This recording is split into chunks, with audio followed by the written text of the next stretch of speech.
Kalau ada orang salah, taruhlah melakukan bid'ah, namun bid'ah tersebut bukan bid'ah akidah, hanya bid'ah amaliyah contohnya, maka antum tidak bisa mengatakan dia dari 72 golongan. Contoh sederhana, banyak saudara-saudara kita terjerumus dalam praktek tahlilan. Tahlilan itu menurut mazhab Syafi'i hukumnya adalah makruh dan bid'ah. Dan ini dalam buku Imam Nawawi, seluruh buku, makanya saya sering tantang, datangkan ulama Syafi'iyah satu saja yang mengatakan tahlilan hukumnya sunnah, datangkan. Tidak ada, ente akan dapati seluruh ulama Syafi'iyah dalam buku-buku fikih mereka mengatakan tahlilan itu hukumnya apa? Bid'ah dan apa? Makruh. Sampai perkataan dari ulama Syafi'iyah orang Indonesia yang bernama Muhammad Arsyad Al-Banjari dalam kitabnya Sabilul Muhtadin. Dalam kitabnya Sabilul Muhtadin. Saya bacakan ya. Halaman 503. Sabilul Muhtadin ini Muhammad Arsyad Al-Banjari, ulama besar ya, yang kemudian terkenal di Banjarmasin, sampai sekarang punya masjid, ada nama masjid namanya Masjid Sabilul Muhtadin. Dia punya buku kitab fikih. Dia berkata, sunat bagi seisi kampung yang kematian dan seluruh keluarga sekalipun jauh membawa makanan untuk keluarga yang kematian, untuk makanan mereka pada siang hari dan malamnya, atau untuk selama mereka masih dalam keadaan bersedih, hendaklah mereka selalu makan untuk menjaga keadaan kesehatannya. Dia jelaskan sunnahnya kayak apa. Sunnahnya kasih makanan sama mereka, bukan mereka bikin makanan. Sunnahnya keluarga jauh pun membantu mereka. Jadi karena mereka dalam kondisi susah, diberi hiburan dengan berikan makanan, mungkin diberikan bantuan uang. Karena mereka terkena musibah. Orang kena musibah kita hibur dengan beri apa? Makanan. Bukan sebaliknya, mereka kerepotan. Kemudian beliau berkata, makruh lagi bid'ah bagi yang kematian membuat makanan untuk dimakan oleh orang banyak, baik sebelum maupun sesudah mengubur, seperti yang kebiasaan dikerjakan oleh masyarakat. Ini ulama Syafi'i ini, orang Indonesia. Dia bilang, mengatakan seperti kebiasaan yang dilakukan oleh apa? Masyarakat. Jadi maksud saya, ya, perkara ini perkara yang ma'ruf ya dalam mazhab Syafi'iyah, bahwasanya membuat acara makan-makan setelah kematian hukumnya apa? Bid'ah, makruh. Taib, kalau ada orang terjerumus dalam hal tersebut, melakukan hal tersebut, apakah kita vonis dia sebagai ahlul bid'ah? Jawabannya tidak. Dia kalau cuma gara-gara kesalahan ini, tidak bisa kita keluarkan dia dari firqah najiyah, paham? Karena ini bukan masalah akidah, bukan masalah usuluddin, bukan masalah kaidah kuliah. Tapi dia salah dalam satu perkara, perkara fikih misalnya. Karena ini bid'ah amaliyah, ya. Paham? Paham atau tidak? Ya. Maka jangan suka mudah-mudah menyesatkan apa? Orang ya. Antum bilang salah, enggak jadi masalah, itu hak kita. Paham? Mas, tolong ya, nanti malam ba'da isya datang ke rumah, ada Bapak tahlilan. Ya Allah, kan gitu. Subhanallah, datang enggak? Ya gitu. Waduh, kalau enggak datang enggak enak. Tapi bisa nolak. Bahkan Pak, mohon maaf, kalau acara perkawinan saya datang Pak. Kalau acara sunatan tengok Pak, insya Allah bahkan anak kasih duit. Tapi kalau ini Pak, saya tidak bisa, mohon maaf. Loh, apa susahnya bilang? Karena saya punya urusan penting Pak yang tidak bisa saya tinggalkan, tidur. Mana yang lebih penting? Bid'ah sama tidur? Loh, anak tanya mantum, bid'ah sama tidur mana yang penting? Nah itu waras antum. Loh, bikin alasan gitu aja kok repot gitu.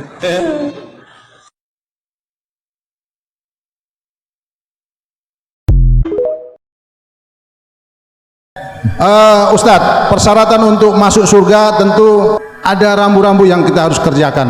Tentunya rambu-rambu dari Allah dan Rasul. Tapi sekarang saat ini sering kita dapatkan pada saat kita mengamalkan sunnah Rasulullah itu ada cap macam-macam. Ya. Apa dicap Pak? Wahabi. Oh, Wahabi. Ya, Wahabi, Salafi Wahabi. Ya.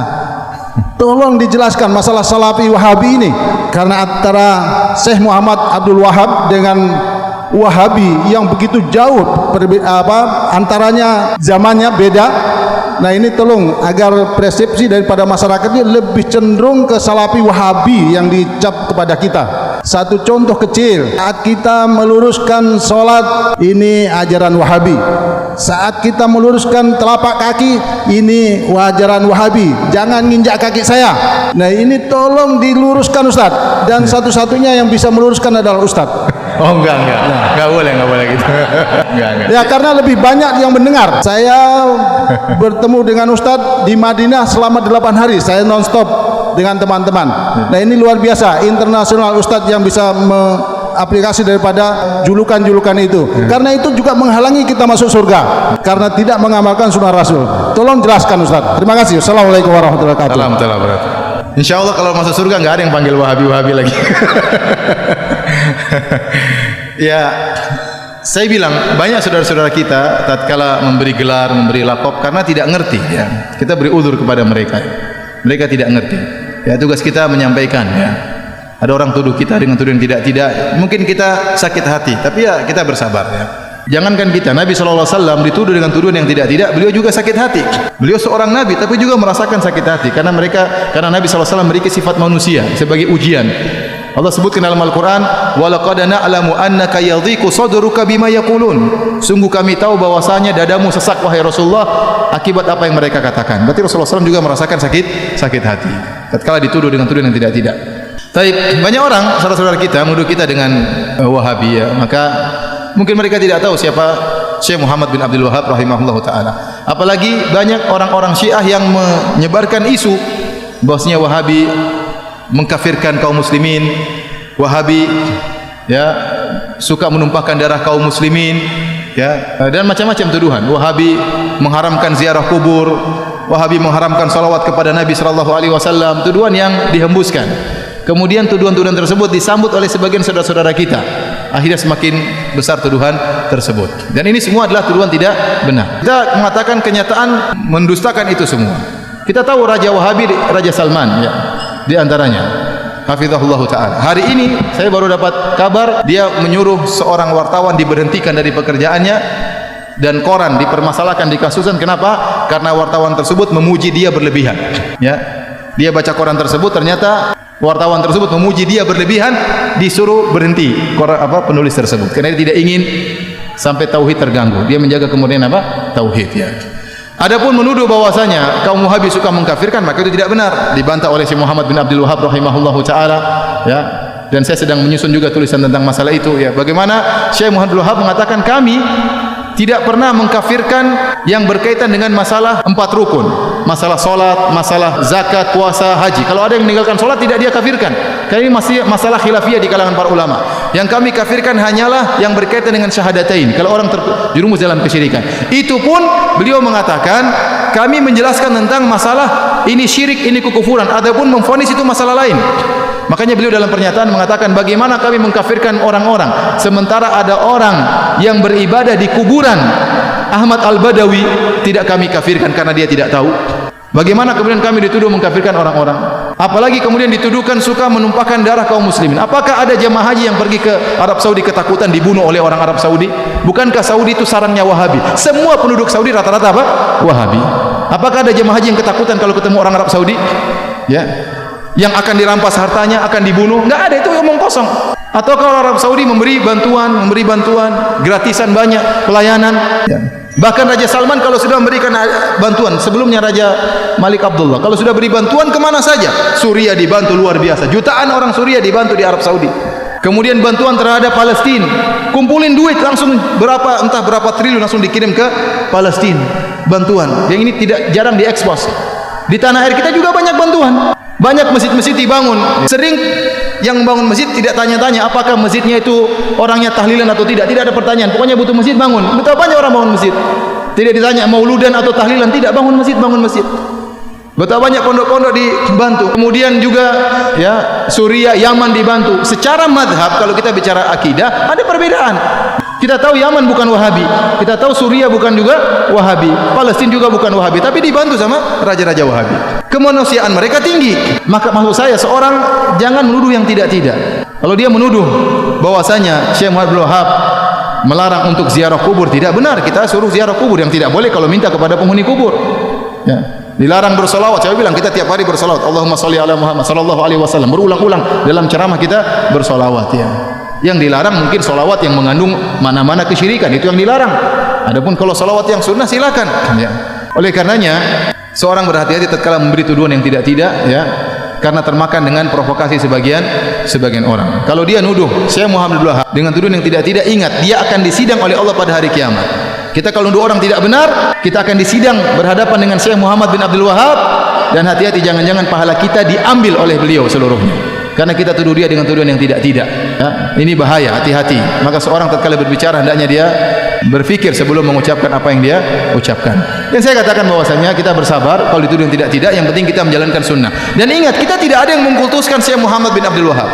Syekh Muhammad bin Abdul Wahab rahimahullah hanyalah seorang ulama yang bermadzhab Hambali. Dan dia bisa salah, bisa benar. Kalau salah kita tolak, kalau benar kita ambil. Dia sebagaimana ulama-ulama yang lain, bisa salah, bisa benar. Makanya dalam kajian-kajian kita juga hampir tidak pernah kita bilang berkata Wahabi, berkata Muhammad bin Wahab, tidak pernah. Saya yang sampaikan dari apa saya ucapkan. Perkataan Syekh Muhammad bin Wahab tidak ada saya ucapkan, tidak ada saya nukilkan. Ya, hampir tidak pernah. Kita sampaikan perkataan para ulama, perkataan ahli tafsir, siapa saja. Maka jangan kita berbuat zalim terhadap seorang pahlawan seperti Syekh Muhammad bin Wahab. Beliau adalah pahlawan. Dengan jasa beliau berdirilah kerajaan Arab Saudi. Dengan jasa beliau berdirilah kerajaan Arab Saudi. Yang sekarang kita bisa merasakan kenikmatan adanya kerajaan Arab Saudi, adanya ketentraman, adanya keamanan, adanya ibadah yang tentram di sana. Bagaimana bantuan kerajaan Arab Saudi kepada negara-negara Islam, itu salah satu jasanya Syekh Muhammad bin Abdul Wahab rahimahullahu taala. Jadi saya sering sampaikan, Syekh Muhammad bin Wahab itu di Saudi seperti tuanku Imam Bonjol di tanah air kita, seperti Pangeran Diponegoro di tanah air kita. Maka mereka cinta kepada pahlawan mereka, wajar. Kalau mereka cinta, mereka pelajari buku-bukunya, tapi mereka tidak fanatik. Kalau salah dibilang salah. Wallahu a'lam bishawab. Misalnya istighosah di tradisi NU atau tahlil. Kata bapak saya itu, kalau ada orang ngeritik tahlil itu kan ngeritiknya karena kita ini 7 hari 40 hari. Bagaimana orang bisa mengkritik pelafalan atau perafalan atau mengumandangkan kalimat thayyibah? Ketika tahlil itu melibatkan kalimat thayyibah, sebetulnya kan ikut dalil umum saja bahwa kalimat thayyibah itu baik, dikilafatkan kemana saja baik, di mana saja baik. Wong itu kalimat thayyibah, orang mau mati ya disunatkan baca kalimat thayyibah. Lalu gara-gara istilahnya 7 hari 40 hari, kemudian kan terus dikritik kita. Mana hadisnya, wong Nabi ada ditahlili, sahabat juga ada yang tahlilan, kan terus kita kalah. Karena memang nggak pernah ada sahabat tahlilan gitu, karena sahabat tidak punya kartu NU gitu. Tapi kan repot. Tapi kalau cari dalil sahabat melafatkan kalimat thayyibah pasti gampang, karena ya sahabat suka wiridan. Wong jelas di Quran uzkuru wa dzikron katsira, kamu nyebut Allah dzikron katsira, nyebut yang sering, yang banyak. Tapi kelirunya kita ngistilahkan itu 7 hari 40 hari. Akhirnya lah kebetulan kiai-kiai kita nyari dalil yang 7 hari 40 hari. Nyari dalil-dalil, wah 7 hari itu roh sedang begini, kalau 40 hari sedang gini, 100 hari sedang gini. Itu kan otoritas maghibat, sesuatu yang kita tidak tahu, itu butuh hadis sahih. Nah itu kan terus senang kubu sebelah nyerang kita, dianggap goblok lah, dianggap macam-macam. Sebetulnya kalau dianggap nggak apa-apa, kalau kebetulan kita ada goblok lah, yang repot itu dianggap kebetulan kita ya keliru betul, itu jadi kan masalah kan, itu kan masalah besar itu. Coba ikutkan saja kaidah umum, misalnya uzkuru wa dzikron katsira. Kenapa kalau wiridan NU la ilaha illallah kok 100? Ya kalau 100 kan pasti dzikron katsira, itu pasti banyak itu. Kenapa tidak 2 saja misalnya? Ya kalau 2 kayaknya diperdebatkan itu sudah banyak apa belum, kan lebih rasional. Yang disepakati banyak ya kita misalnya nyebut la ilaha illallah 10 kali, 100 kali. Pasti orang sepakat itu dzikron katsira. Nah, kenapa ada 2 kali saja? Itu diperdebatkan itu banyak apa belum kalau 2 itu. Daripada kita nyari dalil-dalil yang macam-macam tadi yang. Nah, meskipun saya di NU, entah saya sendiri nggak tahu saya ini kultural apa yang jelas itu konstitusi saya itu bahwa orang alim itu harus menghentikan ilmu dan kitmanul ilmi itu haram, menyembunyikan ilmu itu haram. Terus kemudian saya beri contoh lagi di kitabnya Said Muhammad Abwabul Farad. Ya ini saya tidak cerita halaman-halamannya, yang pokok tadi 2 kitab saja. Nanti kalau cerita terus halaman-halamannya atau kitabnya yang di Amerika bingung loh, nanti Suriahnya belajar terus malah nggak jadi bisnis, malah jadi roi Suriah betulan nanti. begini, hadis-hadis tentang jumlah kalimat thayyibah yang banyak itu rata-rata dhaif. Kalau itu diharuskan dan dinisbatkan ke Nabi. Tapi kalau tidak dinisbatkan ke Nabi, tapi karena kreasinya ulama atas nama masyarib, masyarib itu rasa kangen sama Allah sehingga nyebut Allah sering. Itu kan menjadi kaidah umum secara psikologi. Man ahabba syai'an aktsara dzikrah. Orang yang suka sesuatu pasti sering menyebut itu. Karena kita mencintai Allah, maka kita sering nyebut Allah. Kita mencintai Rasulullah, maka sering nyebut Rasulullah. Tapi tetap saja kamu tidak usah bilang bahwa jumlah-jumlah besar itu dari Nabi. Resikonya begini misalnya ya. Misalnya Rais Suriah Amerika Serikat berfatwa orang itu kalau la ilaha illallah 100 kali maka pasti masuk surga, ditambahi 100 kali. Nanti repot orang yang mau mati kebetulan baca la ilaha illallah 3 kali. Wah ini belum surga karena jumlahnya belum cukup, kuotanya belum cukup. Kan hadisnya 100 kali, itu kan bahaya sekali itu. Makanya hadis yang sahih hanya mangqala la ilaha illallah dakhalal jannah, jumlahnya hanya sekali. Kamu tidak usah sok-sokan soleh terus hadisnya diganti 100 kali, 200 kali. Nanti repotnya kalau ada orang meninggal kebetulan baca baru 50 kali. Wah ini tidak ahli surga karena kuotanya tidak cukup, wong hadisnya 100. Nah jumlah-jumlah besar itu rata-rata masalah secara riwayat, secara disiplin ilmu hadis. Di semua teks Bukhari Muslim, di semua hadis-hadis hanya mangqala la ilaha illallah dakhalal jannah, mangkana akhiru kalami la ilaha illallah dakhalal jannah, tidak menyebut jumlah. Lah nanti kalau kita wiridan dan kebetulan kiainya itu suka tahlilan, lamanya enggak ampun minta ampun. Kalau di kampung-kampung kan biasa tahlil dening Mbah Abdullah atau tahlil dening Abdul Salam, mesti orang anak-anak muda ngerti. Waduh suwi itu mesti lama itu. Tapi lamanya ini kita carikan dalil, yaitu tadi man ahabba syai'an aktsara dzikrah. Orang yang suka sesuatu pasti sering nyebut. Misalnya Anda hidup di Amerika, mungkin ibu-ibu mencintai satu hal tertentu yang baru terkenal, pasti ya sering nyebut itu. Anak-anak muda baru suka apa, ya sering nyebut itu. Misalnya dulu saya kan ngertinya ya anak muda-mudi, sekarang orang bilang Gen Z, semuanya pasti pakai bahasa Gen Z. Nah karena kita mencintai Allah, man ahabba syai'an mesti aktsara dzikrah. Orang yang suka sesuatu pasti sering nyebut. Dan kita alhamdulillah digelari Allah walladzina amanu asyaddu hubban lillah. Orang-orang iman itu adalah orang yang sangat mencintai Allah.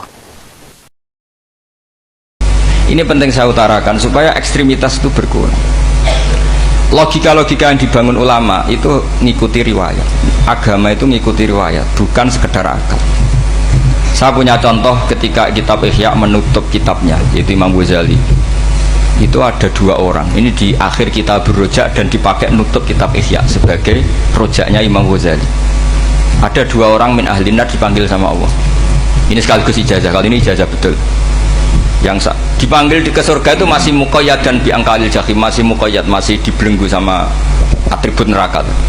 Terus sama Allah ditanya, piye jong kabarin rokok? Wah syarra makanan, Gusti mun rokok jenengan takokno, sekarang ra enak jen.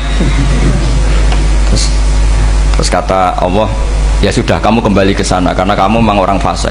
Itu lari, semangat mau ke neraka. Ini ijazah. Semangat disuruh kembali ke neraka itu semangat lari. Allah tanya, loh Jong kenapa kamu semangat? Ya Allah, saya ini sudah kapok. Dulu ketika di dunia kamu perintah, engkau perintah, saya tidak semangat. Maka kali ini jenengan perintah saya semangat. Karena saya sudah kapok.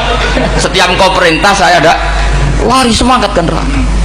Nah barokahnya semangat masuk neraka ini, kata Allah, ya sudah kamu di surga saja. Maka ijazah nanti kalau ada pengumuman silahkan masuk neraka, kamu harus lari sekencang-kencang. Karena itu perintah Allah apa? Yang ketika kita di dunia kalau diperintah males-malesan. Kalau kamu diperintah sholat subuh jamaah kan males-malesan. Dan itu menjadi kita masuk neraka.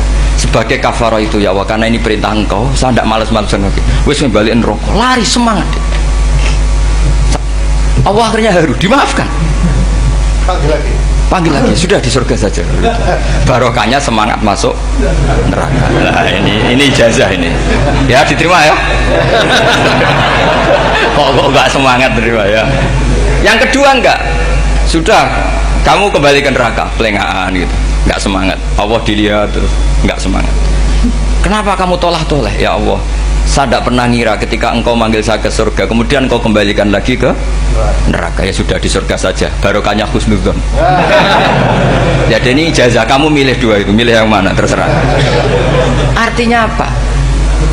Logika kamu itu tidak mesti masuk apa yang dilakukan oleh Allah Subhanahu wa Ta'ala. Itu logika kamu kan tidak masuk, tapi Allah yaf'alu ma yasha. Ini penting saya utarakan. Nah, tapi orang-orang ekstrim itu maunya nyifati Allah dengan status yu'adzib, yantakim, jabbar, qahar. Sifatnya Allah Ta'ala itu 99. Kenapa apa kamu hanya satu? Jadi tetap saja menghadapi fenomena seperti ini tetap laisa laka minal amri syai'un aw yatuba alaihi ma yu'adzib. Sehingga setahu saya Mbah Mun, Mbah Hamid Pasuruan, guru-guru kita, habaib yang alim-alim itu melihat tamu macam-macam ya dilayani semua. Karena ini ngadepi fenomena sosial yang semuanya tidak jelas. Kalau nggak jelas apa? Ya kita bisanya berharap karena